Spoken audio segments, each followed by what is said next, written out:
Parte 1. O caçador vira a presa.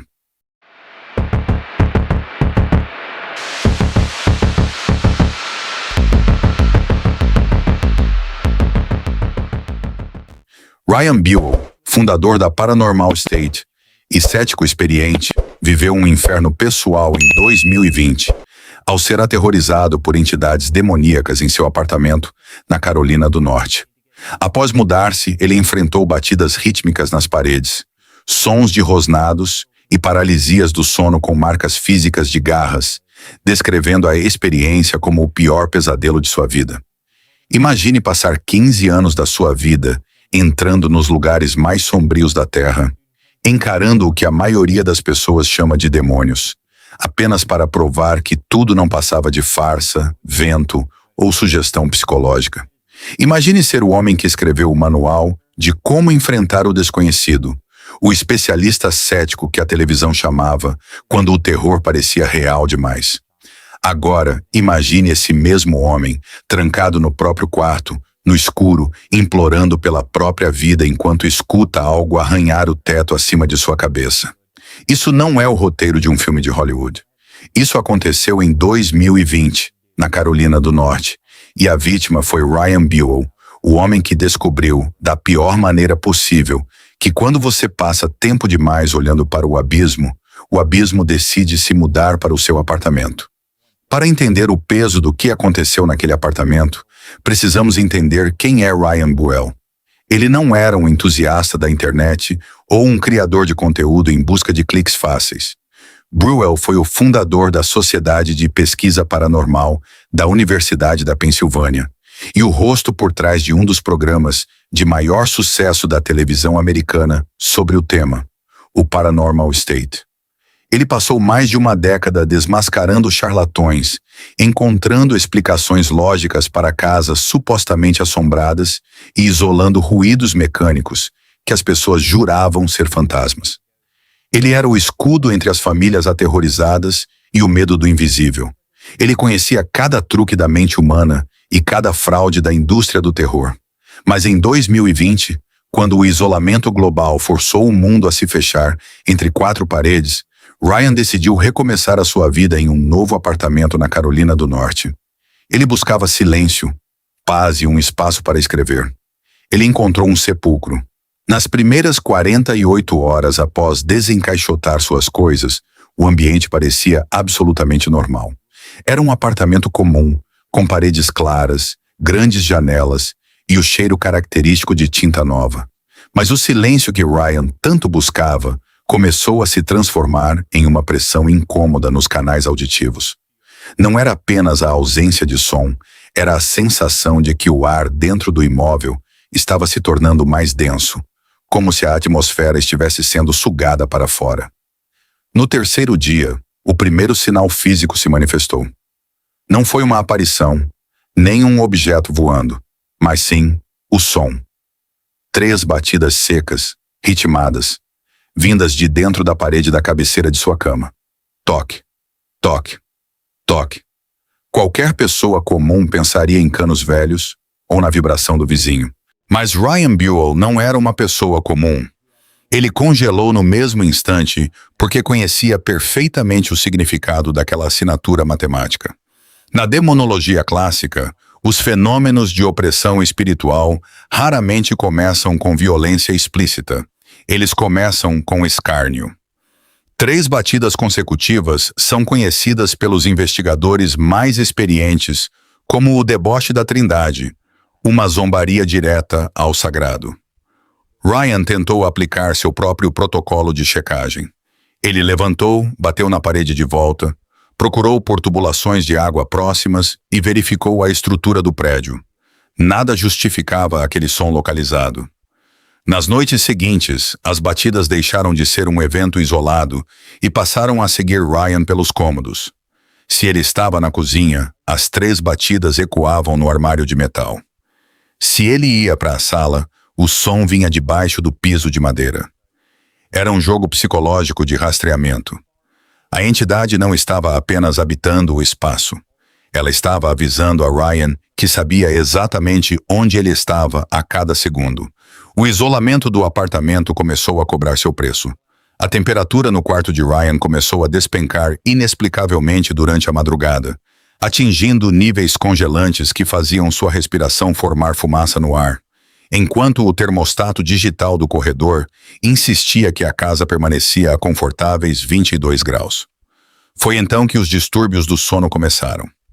Ryan, que sempre teve o controle de sua mente coletando dados em situações de estresse, passou a ser acordado pontualmente às 3h14 da manhã. Todas as noites, sem exceção, seus olhos se abriam exatamente no mesmo minuto. E foi em uma dessas madrugadas que a opressão psicológica se transformou em um ataque físico violento. Ryan acordou sentindo que o ar havia sumido de seus pulmões. Ele tentou puxar o oxigênio, mas seu peito parecia estar sendo esmagado por um bloco de concreto invisível. Seus braços e pernas não respondiam aos comandos do cérebro. A princípio, sua mente lógica tentou se apegar à ciência. Paralisia do sono. É um fenômeno biológico comum, onde o cérebro desperta antes do corpo, gerando alucinações e a sensação de sufocamento. Ryan tentou manter a calma, respirar superficialmente e esperar o sistema nervoso retomar o controle. Mas a paralisia do sono não produz cheiro. E o quarto, de repente, foi inundado por um odor insuportável de carne podre e enxofre. Um cheiro tão pungente que causava náuseas instantâneas. No canto escuro do teto, acima do guarda-roupa, o breu parecia se mover, como se a própria escuridão estivesse se condensando em uma massa física. O homem que passou a vida inteira documentando o oculto estava agora completamente indefeso, preso em sua própria cama. Ele começou a ouvir um som que descreveu mais tarde em seus relatos nas redes sociais como um rosnado baixo, gutural, que não vinha de um animal, mas parecia vibrar diretamente dentro de sua caixa craniana. Não vinha de um ponto específico do quarto, estava em toda parte. Enquanto a massa escura parecia se inclinar em sua direção, Ryan sentiu uma dor aguda em seus antebraços, como se dedos longos e frios estivessem afundando em sua pele, apertando sua carne até quase romper os vasos sanguíneos. Quando a paralisia finalmente cedeu em um sobressalto violento, Ryan acendeu as luzes do quarto, trêmulo e ensopado de suor frio. Ao puxar as mangas de sua camiseta, o terror se consolidou em realidade física. Havia marcas roxas profundas em formato de dedos moldadas ao redor de seus pulsos, e 3 arranhões lineares que começavam a sangrar levemente em seu braço direito. Não era uma alucinação. O apartamento havia se tornado uma armadilha, e a entidade sabia que havia capturado o maior especialista do país. Parte 2. O registro do invisível e o preço da sobrevivência.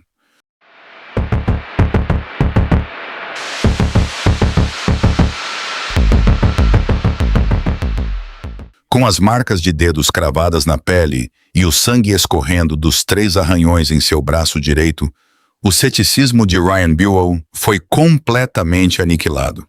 Ele sabia que não estava lidando com um fantasma comum ou com resíduos de energia de moradores antigos.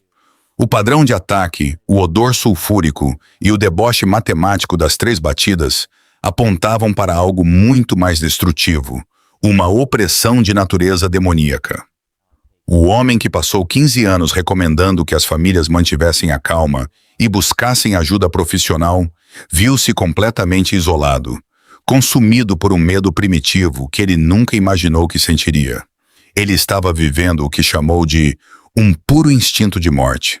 Em vez de fugir imediatamente, o instinto de investigador de Ryan falou mais alto por algumas noites. Ele decidiu usar o próprio conhecimento para documentar o que estava acontecendo, transformando o apartamento em um laboratório improvisado. Ele espalhou gravadores de áudio digitais de alta sensibilidade pelos cômodos e configurou câmeras para registrar o quarto durante a madrugada. Se aquela força queria destruí-lo, ele pelo menos deixaria as provas para o mundo. O resultado dessas gravações foi assustador. Ao analisar os arquivos de áudio capturados durante as madrugadas, Ryan não encontrou apenas ruídos brancos de fundo.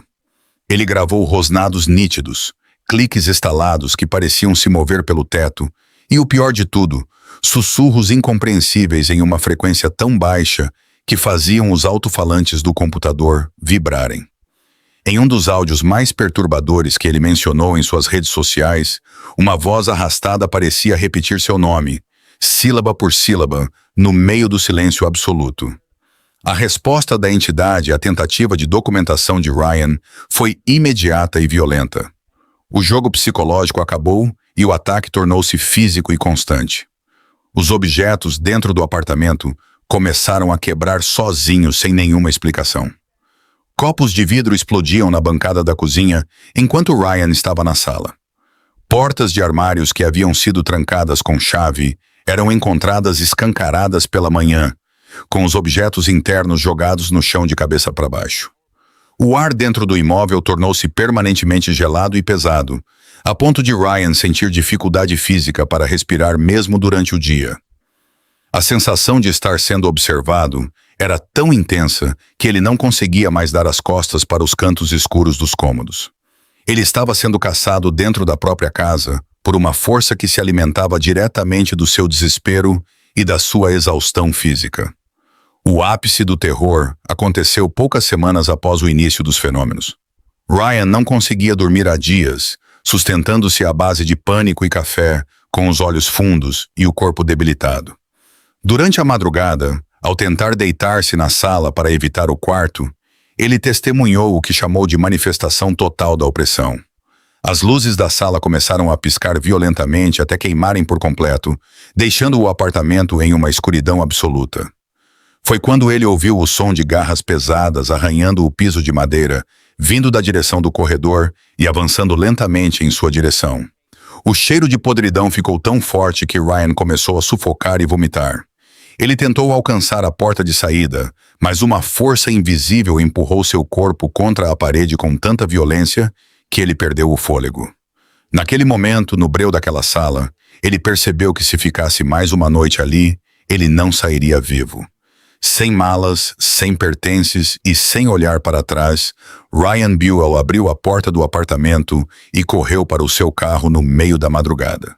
Ele abandonou tudo o que possuía para trás: roupas, móveis, documentos e os equipamentos de gravação que continham os registros do seu próprio inferno.